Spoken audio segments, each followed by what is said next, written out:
finish off survey term of 2 years on that count as well.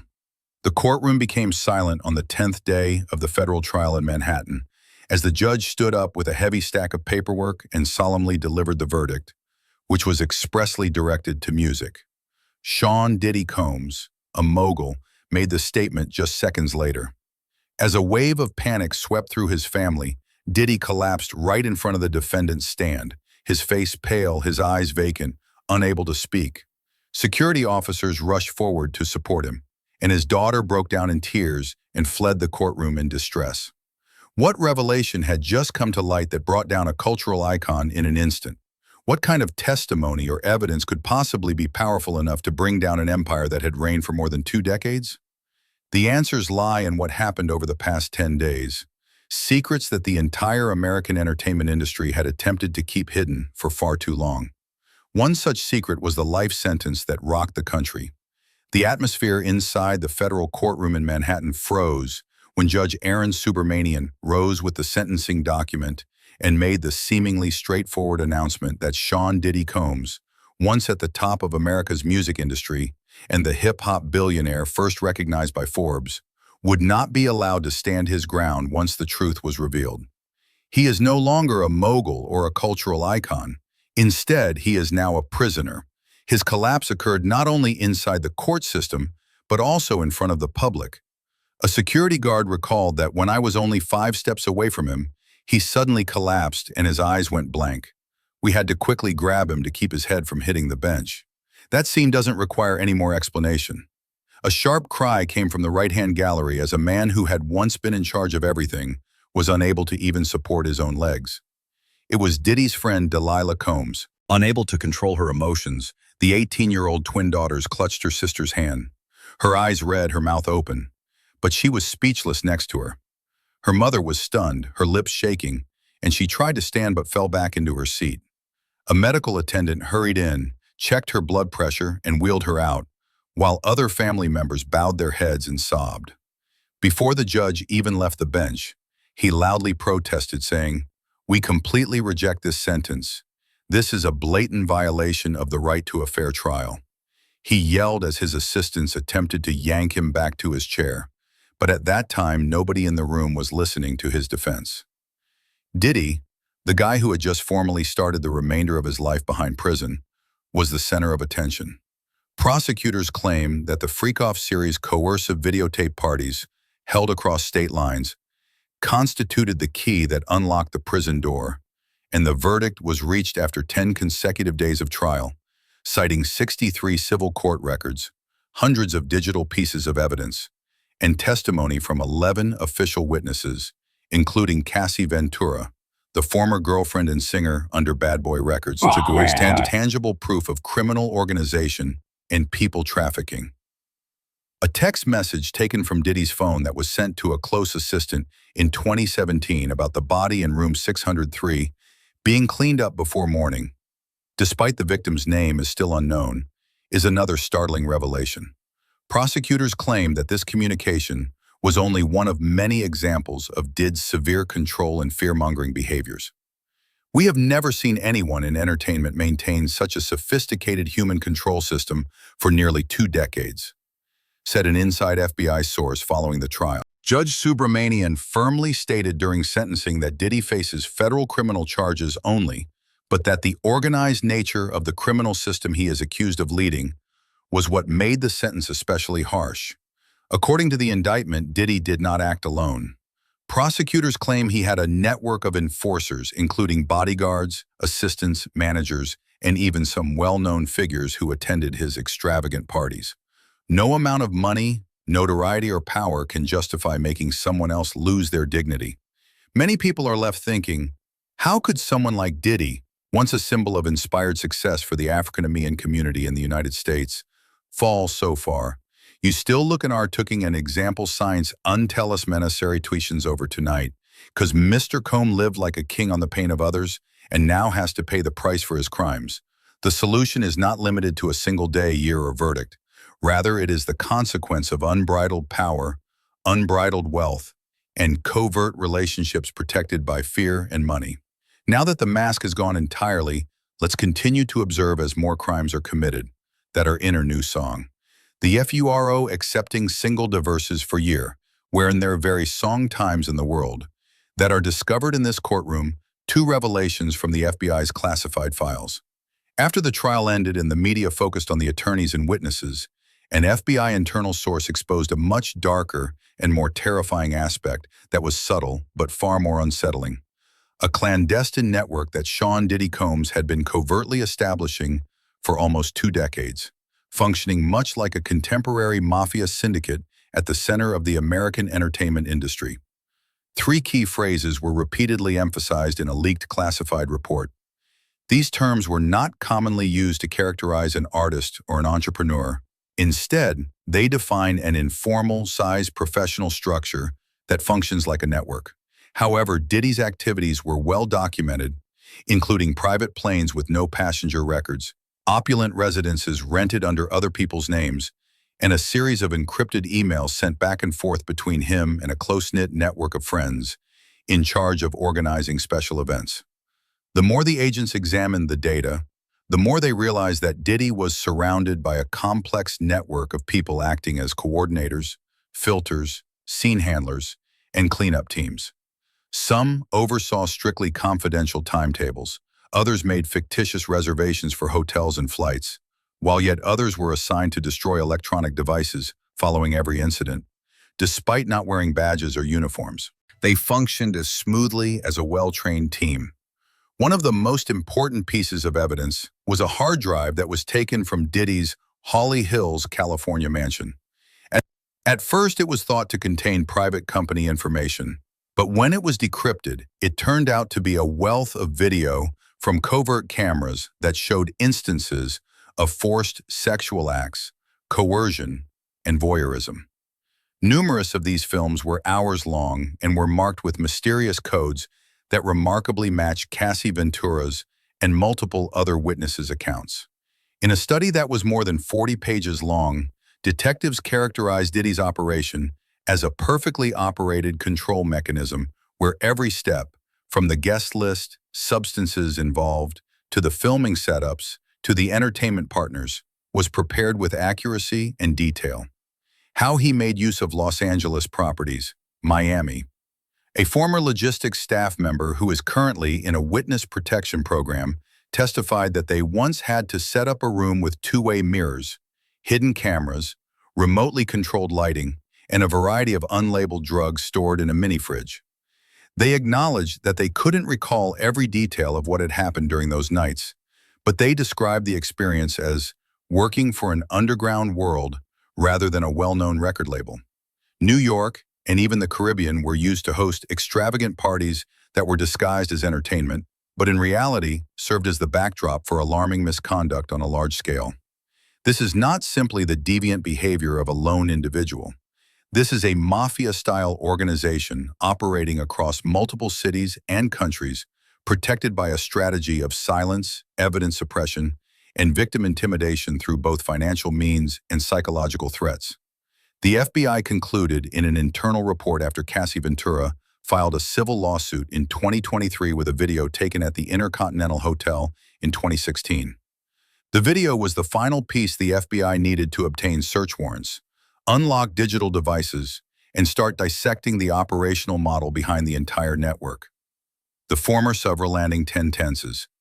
The FBI condone with most placely in Paris to this world, and specifically in the CAT, interactors, what were being Formation Goad, formerly acclaimed as hip-hop's king investigators, now see Diddy as a criminal mastermind in the entertainment industry, a man who uses his reputation to hide truths about music and conceal the sinister activities behind the stage in a facade of glitz.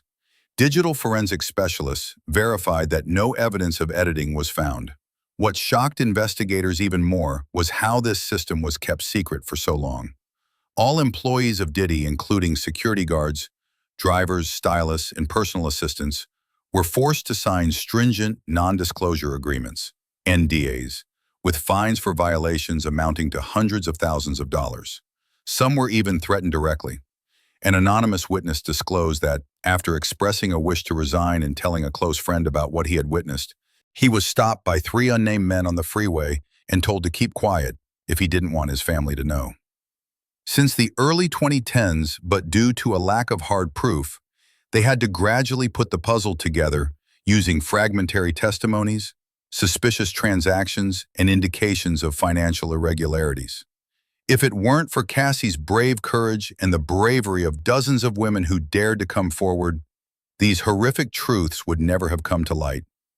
When asked if anyone else might be involved, a seasoned FBI agent on the investigative team calmly replied, "We're only at the first chapter." These three shocking revelations that led to the verdict not only shocked the public, but also forced the entire music industry to examine itself. Like a razor, her remarks cut through the courtroom's quiet. Cassie described in detail the freak-offs parties arranged by Diddy, where she was forced to have sex with strangers in front of bright lights, blaring music, and cameras set up beforehand. "It felt like a movie set," she said, adding, "But I wasn't the star, I was just a prop." She also testified that if she refused, she would be called a traitor or boring and punished with isolation, humiliation, and occasionally violence. A text message exchange between Cassie and Diddy was shown in court in which he wrote, "There are guests tonight. You know what to do. If not, you know what's coming." One of the most startling moments occurred when the prosecution played a surveillance video from the Intercontinental Hotel in Los Angeles that was taken in 2016. For almost half of the trial, all eyes were on one woman, not the prosecutor or the FBI investigator, and it was Cassie Ventura, Diddy's singer, model, and ex-girlfriend. She was the first to find the courage to come forward and reveal the truth, and she showed up on the third day of the trial, dressed simply in black, with her hair tied back and no elaborate makeup. She stepped up to the witness stand, her hand trembled slightly as she unscrewed the cap of a water bottle, but her voice remained steady, though her voice occasionally caught with emotion. Every sentence came out clear and resolute, as if she had been waiting 10 years for this very moment. "He controlled every aspect of my life. I wasn't myself anymore. Music, clothing, friends, even my daily routines, determined by him." Despite the fact that the victim's identity and body were never found, prosecutors insisted that this detail demonstrated Diddy's level of ruthlessness and control over both the living and the voiceless. Although the wording seemed ambiguous, it exactly matched the timeline of a report about an unnamed woman who vanished after leaving a party held in a luxury apartment in Midtown Manhattan that included room 603. One more witness, former hotel security officer Israel Flores, also testified, describing how he got a call from the 6th floor on the day of Cassie's attack about a girl screaming to be released. When he got there, he saw Cassie being held by a man who later turned out to be Diddy. Another man blocked the exit, so I intervened and told them that if she wanted to leave, I would take her out. However, the way he looked at me, which will always stick in my memory, was cold, like he didn't value anyone. He remembered that in a video that lasted for several minutes, Diddy was seen dragging Cassie out of a room, snatching a phone from her hand, and then kicking her after she fell to the hallway floor. She struggled to get up, and he casually glanced at the security camera as if nothing had happened. As the footage played, no one in the courtroom could turn away any of Diddy's family members. Judge Subramanian ordered the film to court shown twice that day, saying that it was the clearest portrayal of a human being broken. But the prosecution didn't rely only on evidence and images. His two daughters, among others, departed their seats and one of them sobbed silently. One unexpected piece of evidence was found in retrieved text messages from a longtime assistant's phone that had been erased and dumped in a Queens, New York landfill. One message dated 2017 read, "Handle the body in room 603, clean it up before sunrise." Instead than being the consequence of a quick error, the system was the outcome of years of careful design, organization, and concealment. Cassie Ventura, formerly known as the doll in the hip-hop king's castle, finally rose and broke down that wall. Her testimony not only exposed one man, but also revealed a truth that had long been hidden in the shadows of fame. When she left the witness stand, there was no applause, but the silence that followed was the strongest indication of the impact of what she had just done. Changing the outcome of a trial, and perhaps the entire industry after the incident. Because Flores refused Diddy's invitation to a private room and his offer of $100,000 to remain silent, he was fired from the hotel and never again worked in security. However, as a precaution, he kept a copy of the day's video and gave it to his wife. And that same video is now a crucial piece of evidence against Diddy. An audio recording taken by a sound technician behind the scenes of a Diddy party in 2015 was another startling piece of evidence. In the tape, a male voice that was recognized as Diddy says, "If she's not playing, we'll swap her out. There's no shortage here." Even though the chilling tone made it sound like he was choosing a meal, the subject was a human being. And when all the evidence was presented, nobody in the courtroom could deny the calculated brutality of what Diddy had done over the course of the tumultuous 10-day trial. Kim Porter was not only Diddy's longtime partner, they had lived together, shared 3 children, and their relationship remained etched in the public memory even after their breakup. Her unexpected death in 2018 at the age of 47 raised many important questions that are still unanswered today. Illness, if not diagnosed and treated promptly, can worsen. But strangely, a number of Porter's close friends and family members questioned that judgment from the start. The complete disappearance of both devices after Kim Porter's death cannot be lightly dismissed, as the atmosphere became even darker. In an interview that was played in court, Gan Deal, the former bodyguard who had worked closely with both Diddy and Porter, revealed that she died without a proper investigation. "I've never seen a death scene where police didn't investigate the premises before moving the body." The note found, "Request to order a yellow coffin," sent via Diddy's assistant's email on 9/5/2018 regarding client KP identity, was revealed in an internal FBI document dated September 2018, 2 months before Porter's death, during a closed courtroom session.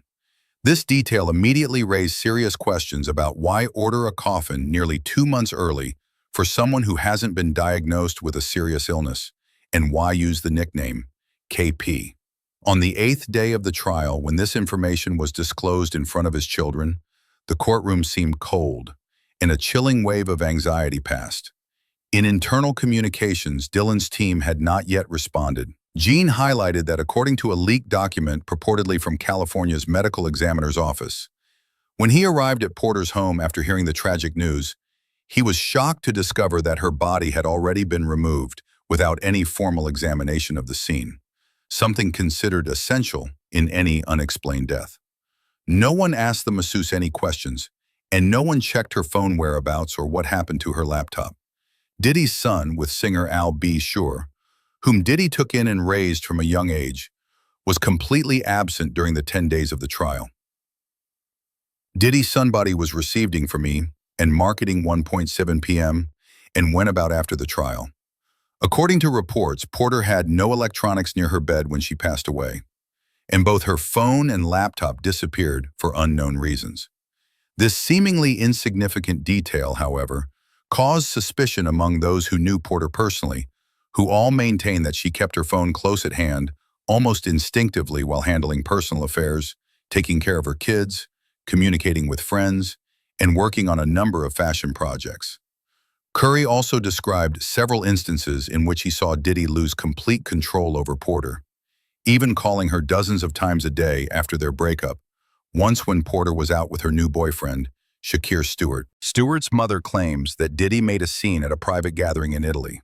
Shortly after Stewart committed himself in 2008 under dubious circumstances, Diddy hit Stewart with a chair, necessitating numerous stitches and endangering his life. Despite never having been prosecuted, all of these incidents paint a complex and grim picture of Kim Porter and Diddy's relationship, which may have seemed normal in the media, but actually concealed years of fear and emotional pressure. In an anonymous report, a former member of Porter's security detail recalled, "There were nights when I was ordered to stand guard, but don't ask any questions. He couldn't handle it. He knows too much, but he's also in too much pain," a family source said.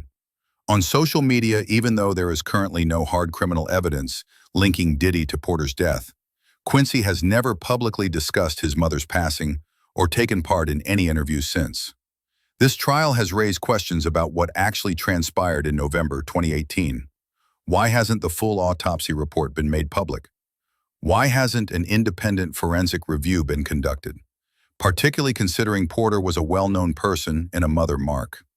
In an interview with Rolling Stone, Curry, a former rapper who was formerly signed to Bad Boy Records, stated, "Over the years, I witnessed a long string of toxic relationships where mental and physical violence were intermingled, and Kim was no exception.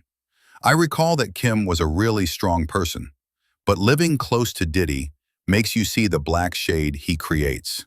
When the prosecution brought up Kim Porter for the last time, the audience fell silent. No one spoke or wept, but that thick silence seemed to say it all.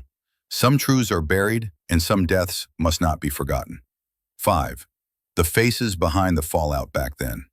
I didn't understand, and now I wish I had asked sooner in the courtroom. When Forbes honored her son as a symbol of black success, she had been his greatest source of inspiration. Now she was forced to watch that dream come crashing down in front of her eyes.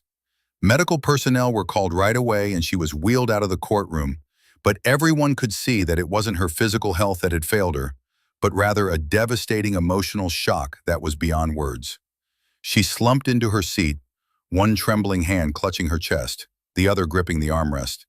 If the evidence and testimonies were like legal daggers, slowly piercing through the armor of Sean Diddy Combs' power, then the 10th day of the trial was the moment when every emotional mask was completely stripped away in an atmosphere stretched tight like a guitar string on the verge of snapping.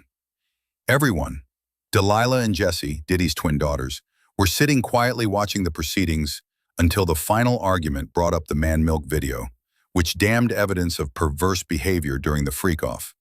Delilah could take no more, so she stood up. In the front row where Diddy's family had sat for the entire 9 days of the trial were his 6 children, his mother, who was almost 90 years old, and a few trusted assistants. Their faces as the verdict was read showed no surprise. Rather, what was visible in their eyes was the look of people who had seen the wall collapsing toward them but held onto the slim hope that by some miracle it might stop before crushing them. Those in attendance that day revealed their true selves, no longer pretended there was no space left for the polished facade once painted by the media. Nicole Combs. Even though Diddy had vehemently contested the decision, he sat in the courtroom still as the punishment was read, and his biological mother did not speak. A legal aide subsequently disclosed that Steele had planned 4 distinct appeal plans, but he added, "That's for tomorrow. Today he knows he lost." Steele seemed glued to his chair, sank his head into his hands, and said nothing more when the judge got up from the bench. Many thought he would get out of the lawsuit after such a devastating blow, but he only said, "I've represented politicians, drug lords, and murderers, but no one has ever torn me apart inside like Combs. Everything, some truths go far beyond the boundaries of law and become a moral burden no one wishes to bear." It stated in a single statement, they hadn't been called as witnesses, but everyone knew they were people who knew a lot but rarely spoke, and sobs could be heard reverberating in the hallway. A passing television reporter instinctively turned his camera away because even he couldn't bring himself to continue filming with a clear conscience. On the other side of the room, some of Diddy's former assistants, links in the chain that once helped build his sugar-coated empire, were seated in the back rows. Cassie Ventura sat silently by herself. She had her head bent the same way a Page 6 reporter attempted to approach her for a comment following the verdict. Cassie looked at them for a single second before turning her face away. There was no anger, no sense of triumph, just the look of someone who had endured every kind of pain. Both hands clenched in her lap. She said nothing that morning. She had arrived alone, without a bodyguard, family, or media handler. I know a dizzy one-masked and near Macrify and managed to survive somehow. The persistent presence of Brian Steele, Diddy's primary lawyer on the prosecution side throughout the day, was one item that caught the legal world off guard. The silence of those who realized that this trial was not a legal victory, but rather a mirror reflecting the decline of a society that once exalted fame and disregarded morality, was all that Emily Johnson's team could muster after the verdict was delivered. Dozens of people lined the sidewalks as the car carrying Diddy drove out of the courthouse on its way to the federal detention facility in Brooklyn that afternoon. While some yelled for justice, others merely took a phone video. I used to tell my son to follow his example. "Now, I just hope he forgets everything about that man," said one elderly woman who may have been a lifelong follower of Bad Boy in the past. A few familiar faces from Bad Boy Records also showed up that day. People who had once supported Diddy during his illustrious music career, but none of them spoke when reporters asked them what they thought. One said, "I used to believe I was part of a legend. Turns out I was just a shadow helping to create the darkness." Other people kept their heads down throughout the trial, while others occasionally glanced at Diddy as if silently wondering whether their names would appear on tomorrow's witness list. Quincy Brown was the one who was most conspicuously absent from the courtroom.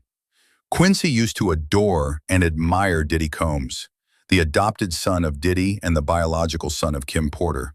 But after his mother passed away, that faith started to crumble.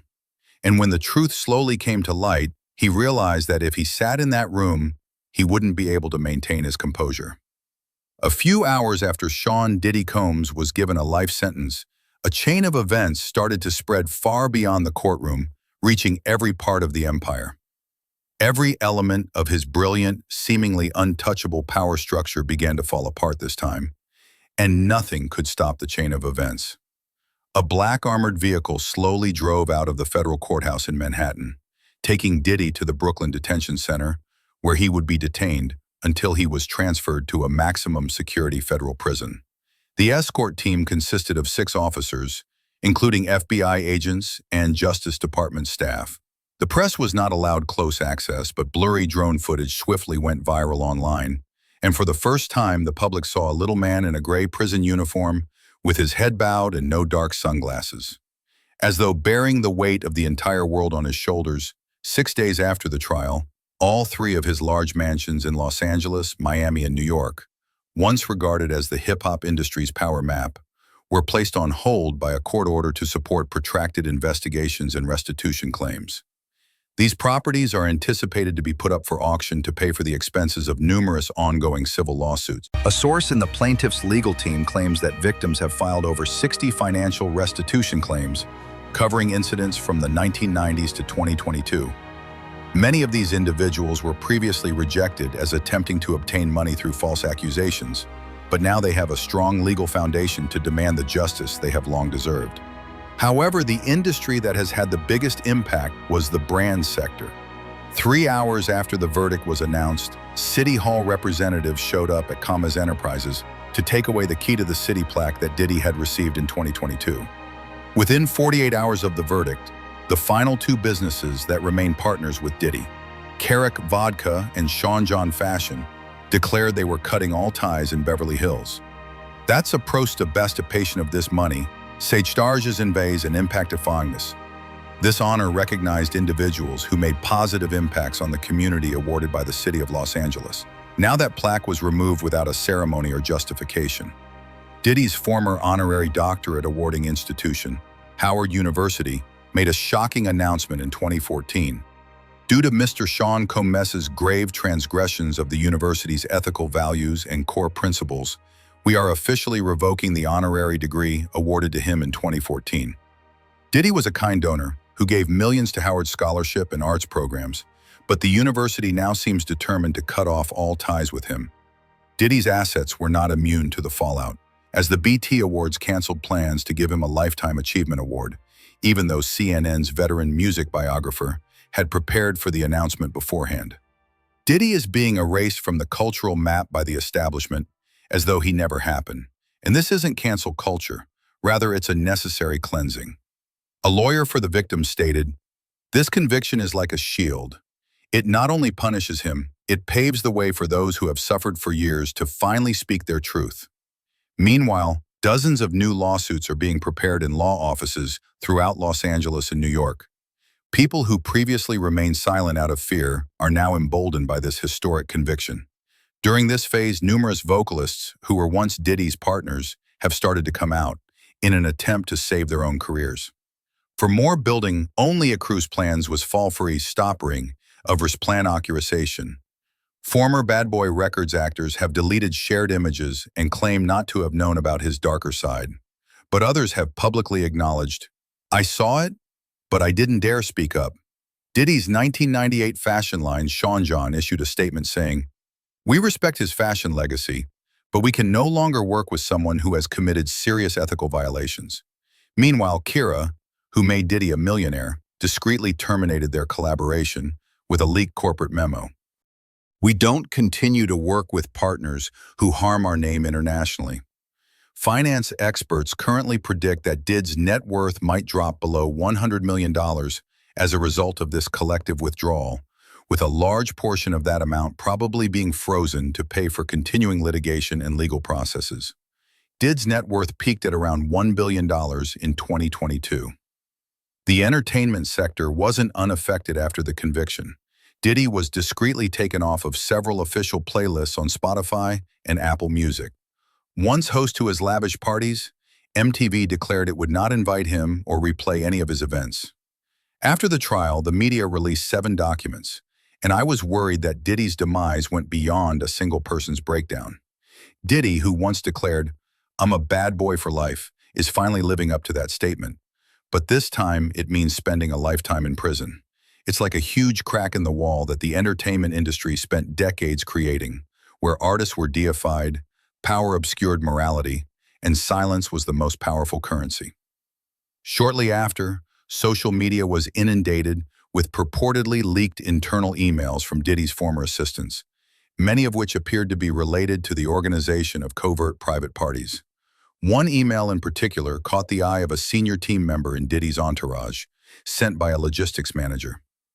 The guest acknowledged that they needed 3 more, as asked, to make sure that no genuine names were used for hotel reservations, and to tidy up early as usual.